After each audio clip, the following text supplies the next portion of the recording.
অন্তর্বর্তী সরকার জনগণের আস্থা হারাতে শুরু করেছে বলে মন্তব্য করেছেন গণ অধিকার পরিষদের সভাপতি নুরুল হক নূর। এটিএন বাংলার বিতর্ক প্রতিযোগিতায় তিনি বলেন, দ্রব্যমূল্য নিয়ন্ত্রণ সহ জন আকাঙ্ক্ষা পূরণে সফল হয়নি বর্তমান সরকার।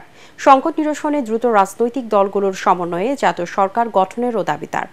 এ সময় রাষ্ট্রের সুষ্ঠু সংস্কারে প্রয়োজনীয় উপদেষ্টা পরিষদের পরিসর বাড়ানোর পরামর্শ দেন ডিবেট ফর ডেমোক্রেসির চেয়ারম্যান হাসান আহমেদ চৌধুরী কিরণ। ইমদাদুল্লাহ বাবুর রিপোর্ট।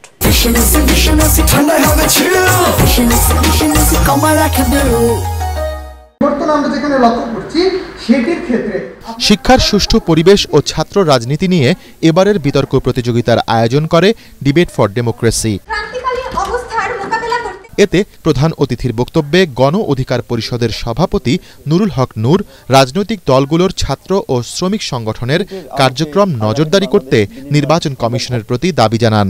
এই গণহত্যার অভিযোগে অভিযুক্ত মেইন স্ট্রিমের কাউকে এখন পর্যন্ত কিন্তু গ্রেপ্তার করা হচ্ছে। যাদেরকে গ্রেপ্তার করা হচ্ছে সেটা আরো এই বিচার ব্যবস্থা প্রক্রিয়াকে বিতর্কিত করা হচ্ছে। আওয়ামী লীগ, জাতীয় পার্টি এরকম যারাই এই ফ্যাসিস্ট শক্তির দোসর ছিলেন তাদেরকে একেবারে নিষিদ্ধ না করে এইটা যুক্তিযুক্ত যে 10 বছর নিষিদ্ধ করা, কারণ তাদেরকে উদাহরণ হিসেবে জাতির সামনে, প্রজন্মের সামনে রাখতে হবে যে এরা ফ্যাসিস্ট শক্তি। অনুষ্ঠানে ডিবেট ফর ডেমোক্রেসির চেয়ারম্যান হাসান আহমেদ চৌধুরী কিরণ গত 15 বছর ধরে ছাত্র রাজনীতির নামে বিশৃঙ্খলাকারী ও তাদের পৃষ্ঠপোষকদের বিচার দাবি করেন। 15 বছরে ছাত্র রাজনীতির নামে যে ছাত্রদেরকে হত্যা করা হয়েছে, যে নারীদেরকে ধর্ষণ করা হয়েছে, সেই শুধু ছাত্রলীগ নয়, সেই বিশ্ববিদ্যালয়ের সেই শিক্ষা প্রতিষ্ঠানের আশ্রয়দাতা, প্রশ্রয়দাতা, ভিসি, প্রভিসি, রেজিস্ট্রার, প্রিন্সিপাল, তাদের বিরুদ্ধে বিচারের ব্যবস্থা করা হয়। সে দাবি আজকে আমি আয়োজনের মধ্যে উপস্থাপন করছি। আজকে ছাত্র সংগঠনগুলোকে টেন্ডারবাজি, চাঁদাবাজি, ধর্ষণ, খুন খারাপ এগুলির মধ্যে আমরা কোনোভাবেই দেখতে চাই না।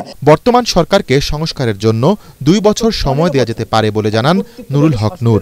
সব শিক্ষা প্রতিষ্ঠানে দ্রুত ছাত্র সংসদ নির্বাচন আয়োজনের রোডম্যাপ ঘোষণা সহ 10 দফা সুপারিশ করেন হাসান আহমেদ চৌধুরী কিরণ।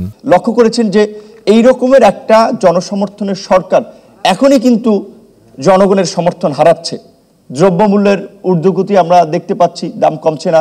2 বছরের জন্য একটা জাতীয় ঐক্যমতের সরকার দরকার, যারা এই রাষ্ট্রের কাঠামোগত পরিবর্তন এনে রাষ্ট্রকে একটা মানবিক রাষ্ট্র হিসেবে গড়ে তুলবে। এনজিও মার্কা চেহারা দিয়ে রাষ্ট্র পরিচালনার নেতৃত্ব দেওয়া যাবে না। যে উপদেষ্টা পরিষদকে সংখ্যাকে বাড়িয়ে রাজনৈতিক সজ্জন ব্যক্তিদেরকে এখানে সম্পৃক্ত করে আগামী 1.5 বছর হোক, 2 বছর হোক, যে সময়ের মধ্যে হোক আপনার রাষ্ট্রকে সংস্কার করে অবশ্যই আগামী জাতীয় নির্বাচনের মধ্যে দিয়ে একটা রোডম্যাপ ঘোষণার মধ্যে দিয়ে আপনারা নির্বাচিত জনপ্রতিনিধিদের কাছে ক্ষমতা হস্তান্তর করবেন, এটি আমাদের প্রত্যেকেরই প্রত্যাশা।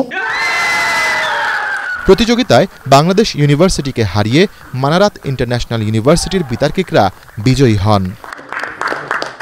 ইমদাদুল্লাহ বাবু, এটিএন বাংলা, ঢাকা।